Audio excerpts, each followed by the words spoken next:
Welcome to Practical Privacy. Today we're going to look at the challenge of keeping up with the continuous changes in the external environment. We have Helen Graham, Director of the Art of Privacy and ex-Associate General Counsel for Digital Tech and Privacy with Shell. Welcome, Helen. Thank you very much. Good to be here. Thank you for joining me. As I mentioned, we're looking at all the external factors that seem to be continuously changing, particularly in this space. So can you talk us a little bit through the actual challenge you were facing? Yeah, and I think this is one that impacts so many privacy professionals, whether you're in a small organization or a large one, perhaps even more so in the smaller and medium enterprises. There is literally a wave of new and evolving legislation involving data to some extent. So the EU Data Act, the EU AI Act, NIS2, DORA, the UK Data Use and Access Act, and emerging AI legislation and guidance, industry best practice. And I think organizations are really facing increasing difficulty to stay ahead of those compliance demands. So the challenge really was to try and develop a systematic and a scalable way to not only identify but also track new and evolving legislation and guidance and rapidly triage what we were learning and seeing about the developing laws and regulations and guidance so that we could determine relevance and prioritize, because of course you can't do everything at once, but also I think really importantly was to quickly assess the potential impact on the organization. Going from knowing that a new law exists, which is lovely, but what am I doing with that? To really understanding how will that impact our organization so that you can make fast, really informed decisions, and have a compliance by design sustainably and scalably embedded across the organization, irrespective of the size of the organization. And I think in some ways there's so much happening in this space. There's so many new regulations coming Yeah. out that sometimes maybe we feel like we're just treading water, but we're not taking time to stop and see, Oh, yeah. okay, but hang on, how is this impacting? Yeah. So take us through a few things that you did try, let's say, that didn't work. Yeah, so initially we thought, as good lawyers do, this is a legal thing. Let's have the legal team fix this.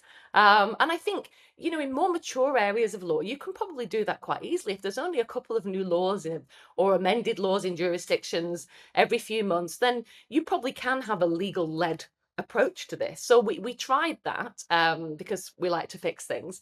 And it became clear pretty quickly that the legal function alone cannot determine the business impact of the changes in the laws. And I think that was the biggest limitation to this kind of approach. Really understanding how the new law is going to impact the organization, it really needs detailed insights into the operations. So what legal entities do you have in a country? What do they do? Are they holding companies? Are they customer facing companies? Do they employ lots of people? All of that matters in terms of the approach that you take when you're trying to design a compliance activity that's going to ensure that that law is complied with from the moment it comes into force.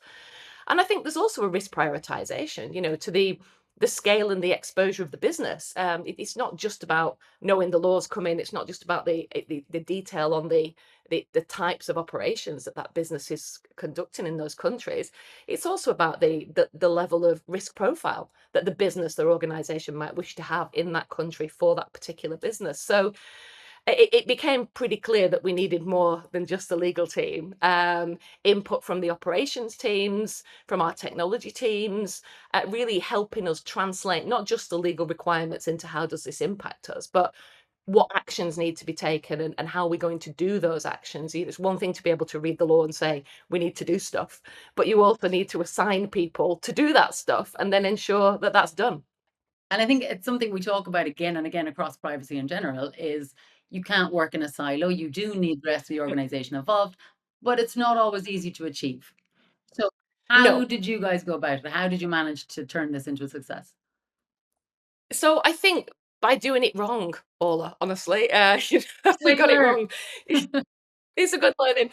We've always said, it takes a village to raise the privacy child. And I think this is a great example of how privacy is so impactful across the organization that it isn't enough to have one to say, there's my DPO, he does everything. It just doesn't work. And I think it really does show that you really need a lot of people involved. So initially, we didn't have a lot of people involved, and that was where we really didn't do very well. When we thought about how we were going to ensure bringing people along. And I think that's the other part of it too, Walter. It's not just about assigning actions in some kind of, wild project management way.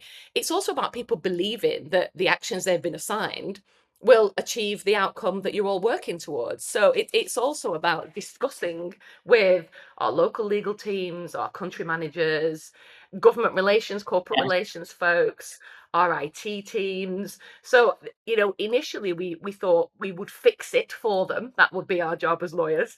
But then we realized they'd actually quite like to be Yes. involved. And not only would they like to be involved, but they brought a ton of insights that we just didn't have.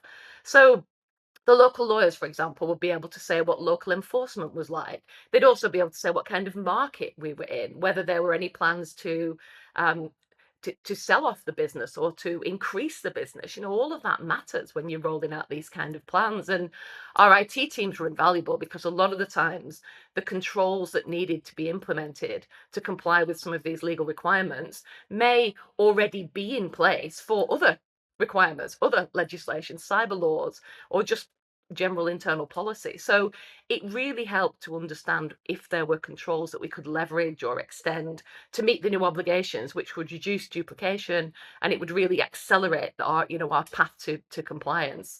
I think the biggest problem doing it in isolation or trying to do it in isolation was that we either over engineered, created a lot of complexity, or we under designed controls and failed to meet any regulatory expectations in the particular jurisdiction. So it really was a learning that not only did we need the insight of people to put into our project as we moved it forward, but also the local teams really wanted to be engaged. And I think we all know when we feel like we're part of the solution, then it's much easier to feel like we're part of a team rather than something's being imposed on us. So that was also, a learning.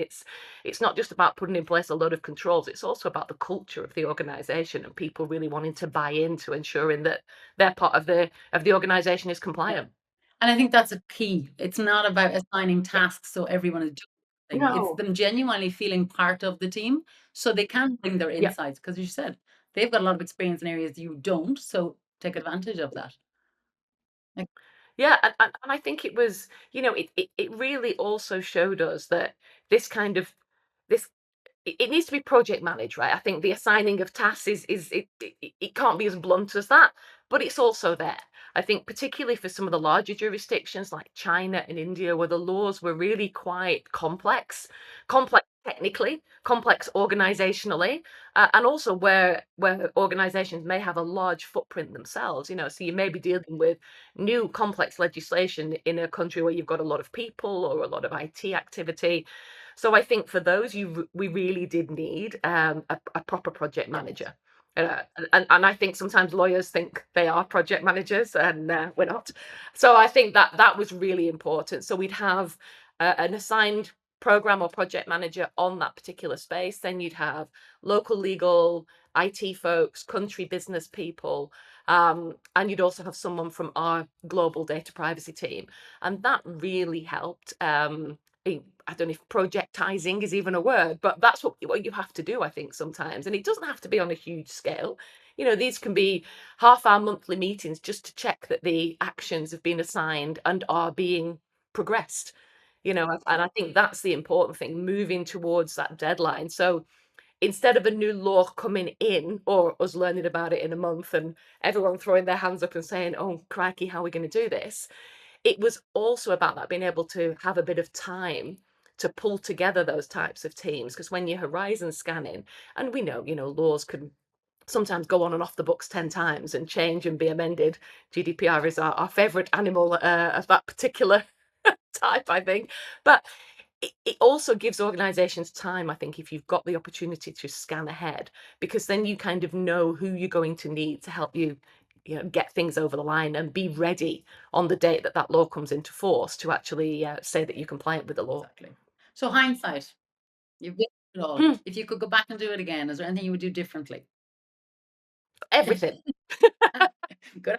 Yeah. So I think immediately get a cross-border team together, and cross functions, cross disciplines. I think all of those all of those unique skills and experience that the people who came to those teams brought, whether it was IT technical knowledge or local enforcement knowledge or local legal knowledge, it all and the business, of course. What does the business actually do? What are its ambitions in that country? How does it see itself growing? Is it going to shrink?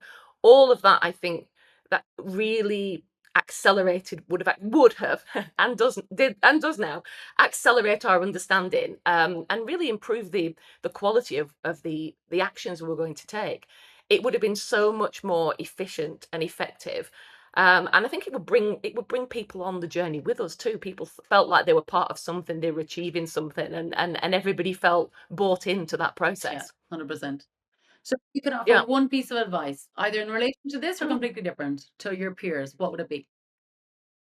Oh, it would be don't stop explaining why. I think, even after 10 years as Chief Privacy Officer, I was still explaining why privacy is important. And sometimes you think, surely people have got this by now, but they haven't. And I think it's so important always to have that story about why are we doing this. It is a lot of money. Compliance costs what's the saying? If you think compliance is expensive, try non-compliance. So I think it costs a lot of money, and I think as privacy professionals, we always have to be ready to defend why we need to do this. And I genuinely believe that when people are engaged early, when they understand the why, then they are much more willing to contribute. They understand the purpose, they feel accountable.